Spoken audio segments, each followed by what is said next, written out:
एमबिसीमा phone गर्ने काम छ रे। 1 महिना अघि मात्र काठमाडौँ गएर फर्केको थियो। छोरा विदेश नगइदिएर नेपालमै केही गरेको भए राम्रो हुन्थ्यो। मलाई पनि छोरा यही नै नेपालमा बसेर केही काम गरिदिए हुन्थ्यो। त्यत्रो ऋण लिएर छोराछोरीलाई पढायौँ हुर्कायौँ।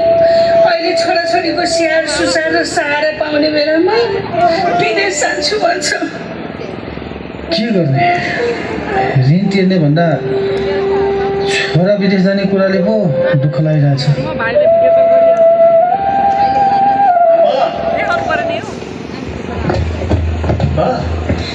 खुसीको कुरा सुनाउँछु नि म। मेरो विदेश जाने भिसा आयो रे। अब म त विदेश जाने हो। त्यो बेला आज नाइटै गाडी समाउँछु बुवा म। हुन्छ नि आमा? बाबु त आखिर विदेश जाने नै भइस् त? जाने भयो नि बुवा। त्यत्रो मेहनत गरेर लाइन बसेको पासपोर्टको लागि हेर्नु त, फर्म भरेको, त्यत्रो घाम ताप खपेको। बुवा आमा मेरो मेहनतको फल नि बल्ल पाइयो के। म त एकदमै खुसी लागेछ आमा। त विदेश नगए हुन्न र छोरा?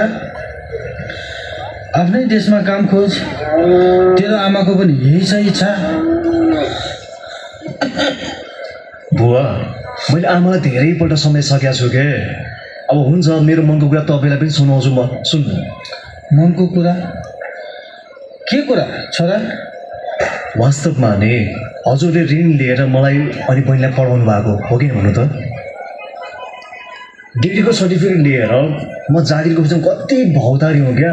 कतिवटा इन्टरभ्यू दिइसकेँ, कहीँ मिल्दैन। नेपालको जागिर त्यस्तै हो, कति खट्नुपर्छ, कमाइ छैन। म दुःखी छु क्या, साँच्चीको दुःखी छु म।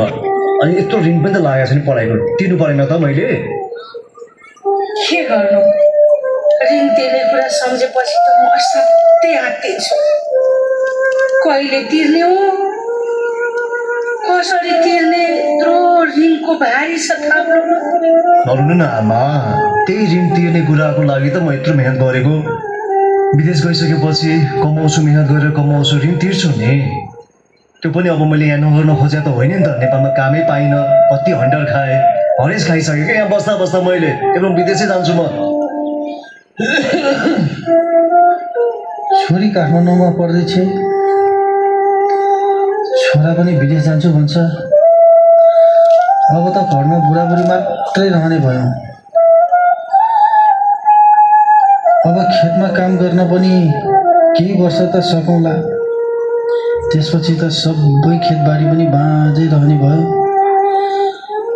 सबैका छोराछोरी विदेश विदेश मात्र भन्छन्, गाउँ पनि शून्य हुने भयो अब त। बुवा अब त्यही मेहनतको त्यस्तो दुःखको दिन अलिक हटोस् भनेर त हो नि। म सधैँको लागि विदेश जाने हो त होइन नि, केही वर्ष काम गरेर फर्किने हो। अनि अब यस्तो भिसा लागेको बेलामा तपाईँले त हौसला दिने हो नि मलाई। हेर्नु न, यसको लागि मैले के गरिरहेको छु थाहा छ? पशुपतिनाथ गएको थिएँ म 1 महिना अगाडि, त्यहाँ भाकल गरेँ भिसा छिटो आइदियोस् भनेर, त्यो पनि त आयो। अनि बुवा सुन्नु न, त्यहाँ नजिकै एउटा सन्यासी बाजे पनि थियो क्या, हात पनि देखाएको उनलाई। त्यो हुन्छ, दुइटै मिल्यो नि त। सन्यासीले तेरो हात हेऱ्यो रे? तैँले सन्यासीलाई हात देखाएर के भने त? आमा राम्रो भन्यो नि, विदेश जान चाहिँ पाउँछ अरे, तर केही वर्षपछि फर्किनुपर्छ भने म्याच सकेपछि। अब बुवाको इच्छा पनि त्यही त छ नि, गाउँ फर्कियोस्, हेरविचार गरोस् भन्ने कुरा त्यो पनि छ। तर एउटा पितृदोष छ अरे क्या आमा, त्यो दोषलाई हटाउन मैले चाहिँ शनिबारको दिन बिहानै नुहाइधुवाइ गरेर पितृलाई जल चढाउनुपर्छ। अनि दुःखी गरेको बेला मैले सकेको जति क्या, अब सबै त सक्दिनँ, अलिकति दान गर्ने। अनि सोमबारको दिन चाहिँ भगवान् शिवलाई सम्झेर जल चढाउनुपर्छ मैले। आमा मैले त्यो काम गर्दै आइरहेको छु कि, त्यही भएर त यो मेरो भिसा छिटो आएको हो नि।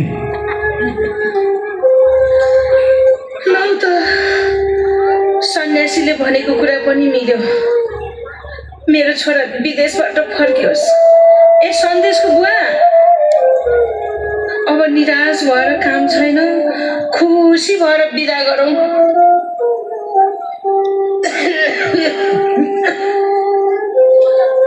तेरो इच्छा विदेशमा काम गरेर यहाँको ऋण तिर्ने हो भने जा, म नजा भन्दिनँ। अब काठमाडौँमा बहिनीलाई पनि भेटेर जा। विदेश गएपछि हामीलाई नबिर्से, यो माटोलाई नबिर्से, हामी बुढाबुढी भएको आमा बुवालाई नबिर्से है छोरा। कस्तो कुरा गर्नुभयो बुवा तपाईँले? म आफ्नो माटोलाई बिर्सिन्छु होला त?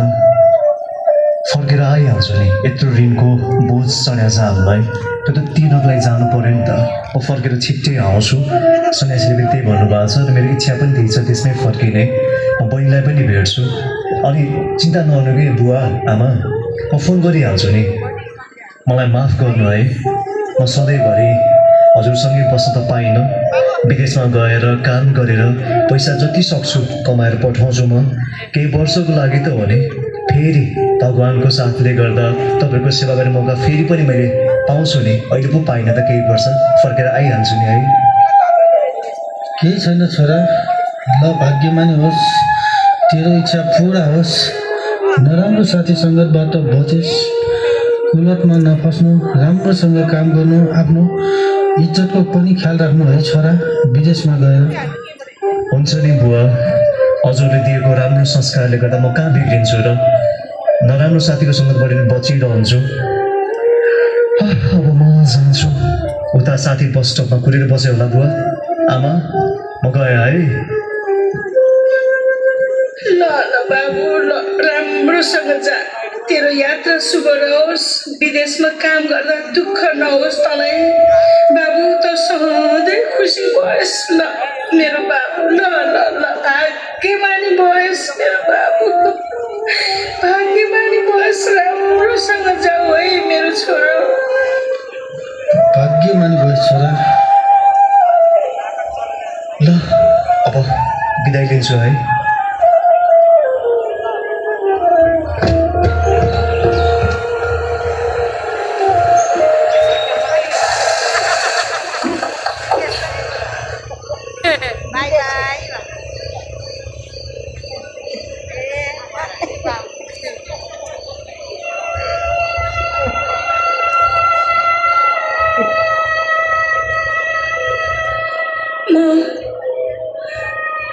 कसलाई कुहारू? हे पशुपतिनाथ, मेरो छातीमा टेकेर सगरमाथा चुम्नेहरू धेरै छन्। पशुपतिनाथको आँगनमा पुगेर बिन्ती गर्दै विदेश जानको लागि भिसा माग्नेहरू धेरै छन्। तर मेरो छातीमा घाउ बनाएर मेरा सन्तानहरू झोला बोक्दै युवाहरू दिन प्रतिदिन आउँछन्, भोग लगाउन, दान दिन आउँछन्। तर आफूलाई जन्म दिने बाबु आमालाई एक्लै अशक्त र भोकै छोडेर विदेश जान्छन्। कैयौँ वर्षको पर्खाइपछि आमा बुबालाई वृद्धाश्रममा शरण लिन बाध्य बनाउँछन्। हे बागमती, तिमी साक्षी छौ। यो देशका युवाहरू भगवानको दर्शन गरेर विदेश जाने भिसा पाऊ, विदेशमा सेटल हुन पाऊ भनेर वरदान माग्छन्। मैले चाहेको यो हुँदै होइन। हे पशुपतिनाथ, मैले यो चाहेको हुँदै होइन।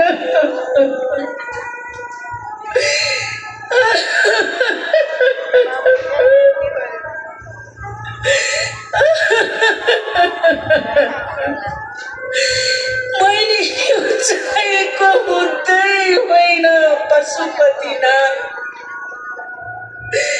सबै तिम्रो बसमा छ पशुपतिनाथ, सब तिम्रो बसमा छ। हे पशुपतिनाथ, हे पशुपतिनाथ,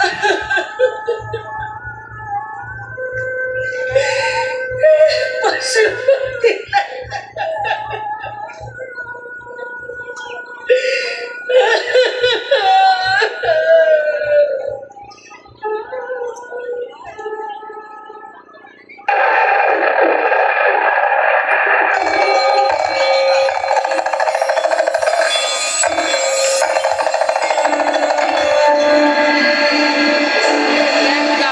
हे धरती माता, हे प्रकृति, तिमी अब यसरी नरो, आफ्नो आँसु पुछ, धैर्य गर।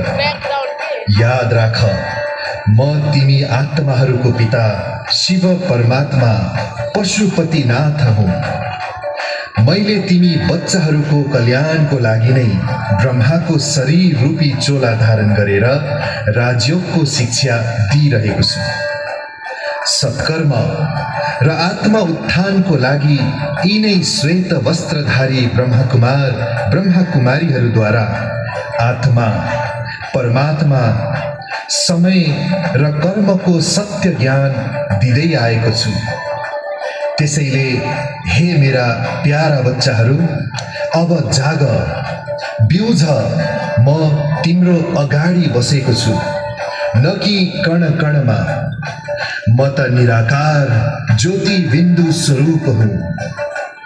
अब यो संसार बिस्तारै समृद्ध बन्दै जानेछ।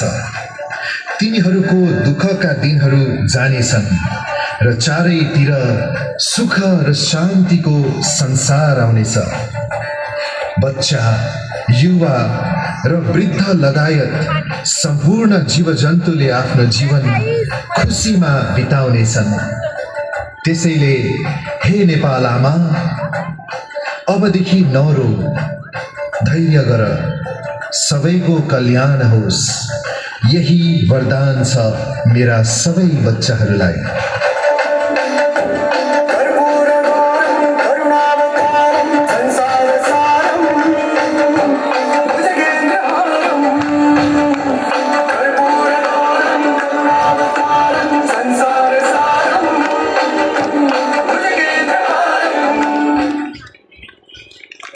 अत्यन्त आकर्षक, समसामयिक, सबैको हृदयलाई छुने र